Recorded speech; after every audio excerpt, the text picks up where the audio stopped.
Now the students are comfortable in sharing their ideas, and they love to do this. You've established a movement routine. They know the ground rules. They know the expectations. They can control their bodies.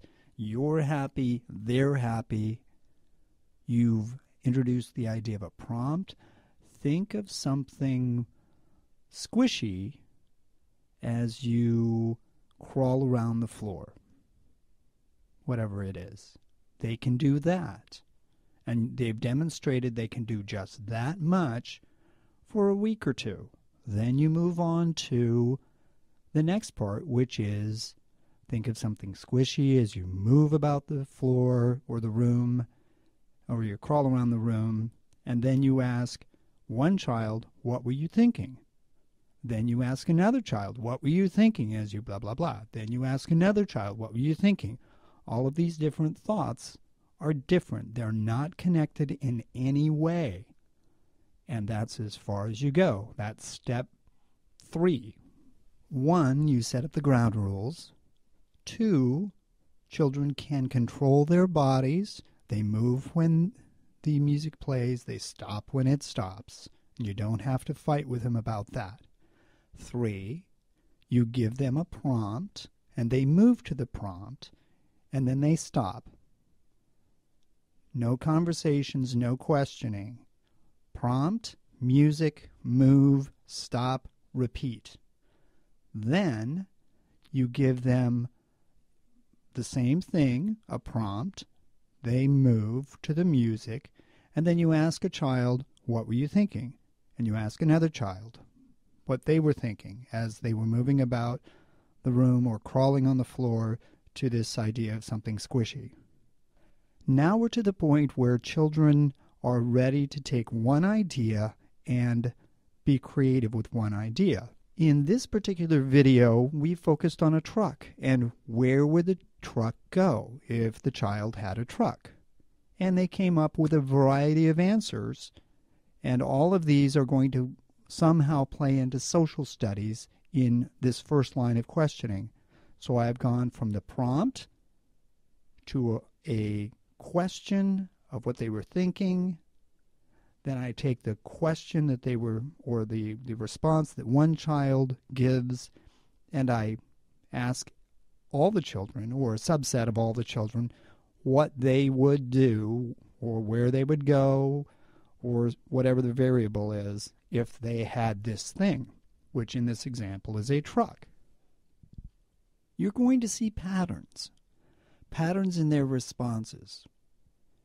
And based on the patterns that you identify, that you recognize, you're going to make a decision about what direction you should go.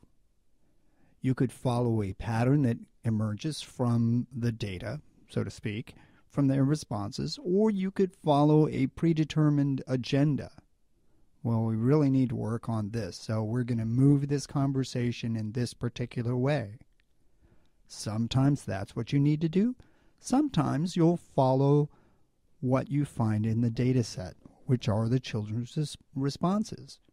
Remember, variable. Mathematics is all about variables and working with constraints within the varied responses. In this data set, we heard about Walmart. Walmart's very important in our town. Walmart is where most people go shopping. We heard Disney World a couple times. We heard John Deere. This is East Texas, so John Deere is an incredible part of our culture. SFA Park, a house, a friend's house, Paris, and several other different answers. Since Walmart seemed to jump out as a common theme where kids would drive their truck, we might want to use that. How far is it from your house to Walmart? How long does it take you to drive there? That might be a question that you ask. And certainly the children will not give you a logical answer, or they might give you an exact answer. It doesn't matter. What we're building is a conversation about distance, math, at a very conversation level. We're not trying to measure things exactly with a ruler or with a pencil or whatever it is. We're just having a conversation. We're getting the idea out there that things are different distances from each other based on where you begin and based on where you're going. That's the Walmart way, so to speak. It could be that since a house and houses were one of the important things that came out as opposed to Walmart, and in addition to Walmart, it might be that you have the children think about where they would go to get food. Would you go to your house to get food? Would you go to Walmart to get food? You can get food from both places, but there's a reason you would go to Walmart and not to your home, or there's a reason you'd go to your home and not to Walmart. And it's based on the need, which is getting back to social studies. So you see, I really can't tell you where you're going to be on any given day unless you have an agenda that you have to stick to, and that may be you, and this still works for you. It may be that you don't have an agenda and that you can be a little bit more flexible. I can't tell you where you're going to wind up. However, if you realize that engaging children in a conversation requires them to think, and thinking is the thing that we're about, and that we know all knowledge that we want to communicate to someone else is based on social studies, mathematics, and science, we have an easy-to-remember blueprint of where conversation should go. And from those three big areas, we get into, let's say if it's mathematics, we get into the associative property or the commutative property. And we realize how things change based on those two properties. We look for relations between this data set and that data set. And if you can start to think about the standards as they relate to the larger common theme of each of those minor standards, then it's easier to carry on a conversation because you're not having to remember minutia. You're having to just remember larger things, such as everything that you want to talk about is going to relate to science, mathematics, or social studies. Now, you might say that there's language arts in reading and writing. Yes, reading and writing are important, only because they communicate knowledge about mathematics, social studies, or science.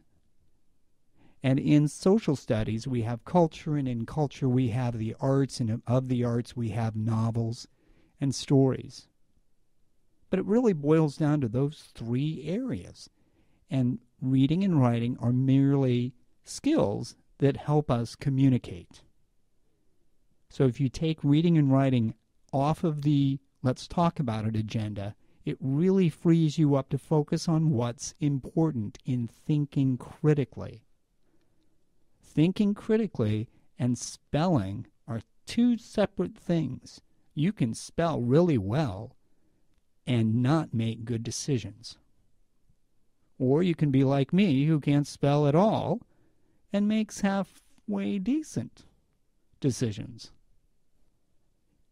In the coming weeks, I will produce more little videos about talking to children, engaging them in conversations about more specific things within mathematics, within science, and within social studies based on a truck.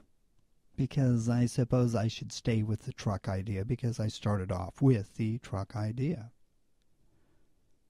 This is an approach, a way of seeing what you do.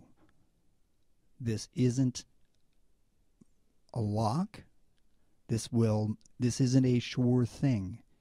It's just a way of thinking, of approaching what you do. And it requires, above all else, that you think critically as you engage children in conversations.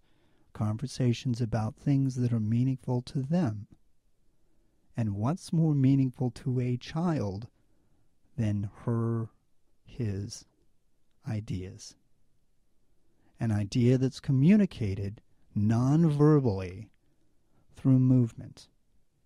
That's listen, move, think.